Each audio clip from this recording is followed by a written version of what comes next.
आजकल हमारे पास शादियों का सीज़न चल रहा है। अगर आप शादी में किसी भी शादी में चले जाओगे तो वहाँ पे इतनी बेमतलब की फजूल खर्चियाँ, इतनी बेहयाइयाँ, इतनी तमाशा कि आपको देखकर घुटन होने लगेगी। मुझे तो समझ में नहीं आता है क्या ये उन घरों की शादियाँ हैं जिनके घर के लोग सुन्नत और शरीयत पर अमल करने वाले लोग हैं।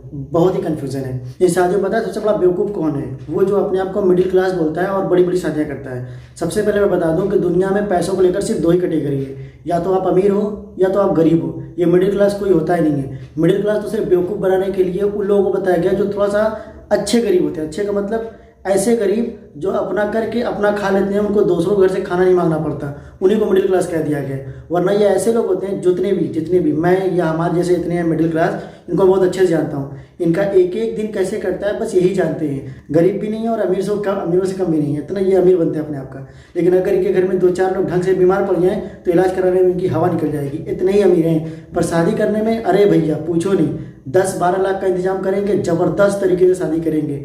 अब तो किसके पीछे के चल रहे हो तुम लोग? किसको फॉलो कर रहे हो? अमीरों को देख करके, बड़े बड़े भाई साहब को देख करके। उनके पास करोड़ों की संपत्ति है, 10-15 लाख रुपए वो यूं ही खर्चा कर देंगे, उनको घंटा फर्क पड़ने वाला नहीं है। और उन्होंने अपने लड़कों को पढ़ा कर किसी को डॉक्टर, किसी को मास्टर, किसी को इंजीनियर, किसी को प्रोफेसर बना के छोड़ा हुआ है। जो वो खर्चा करेंगे शादी में, आने वाली 10-12 महीनों में उस पैसे को रिकवर भी कर लेंगे। हमारे अपने लड़के क्या है, कहाँ पढ़ लिख के हुए हैं? वो कुछ भी नहीं है। इन पैसों को बच्चों की शादियों की जगह बच्चों की तालीम पर खर्चा करो।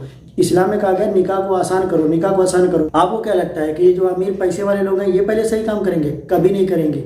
ये हमेशा ऐसे ही रहेंगे। पैसे वालों को हमेशा अपने पैसों का घमंड रहेगा और वो अपने हिसाब से चलेंगे। दुनिया कैसी है, कहाँ जा रही है, भाड़ में जाए, उन्हें इससे कोई लेना देना नहीं होता है। मैं आपको छोटी सी मिसाल देकर समझा रहा हूँ। फिलिस्तीन के हालात आप देख रहे हो। फिलिस्तीन पर पूरी दुनिया आंसू बहा रही है, मतलब पूरी दुनिया रो रही है।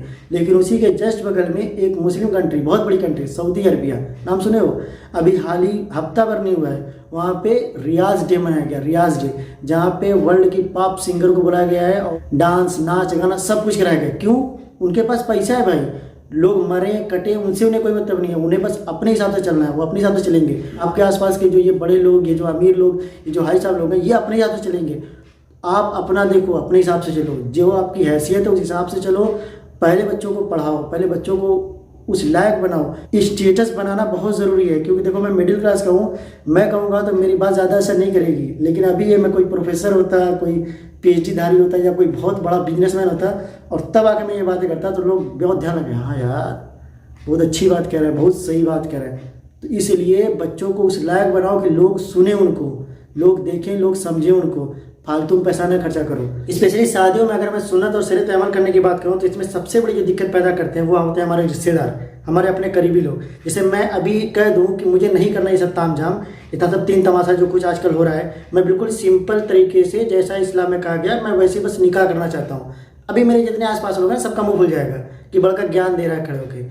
मैं एकदम क्लियरली बता दे रहा हूँ इस वीडियो में, जो भी लोग देख रहे हैं या जो मेरे अपने करीबी लोग हैं, अगर आपको मुझे दावत देने में, आपको सुन्नत और शरीयत पर अमल करने में दिक्कत हो रही हो तो मुझे ऐसी दावत बिल्कुल नहीं चाहिए। आप मुझे बिल्कुल भी दावत मत दो, आप सबको खिलाओ पर मुझे बिल्कुल मत बुलाओ। मुझे ऐसी दावत में बिल्कुल नहीं आना। और धीरे धीरे इन चीज़ों को हमें ख़त्म करना ही पड़ेगा अगर हमें सुकून से जीना है। तो हमारे पास ऑलरेडी बहुत सारे मसले हैं जिससे हमें लड़ना है।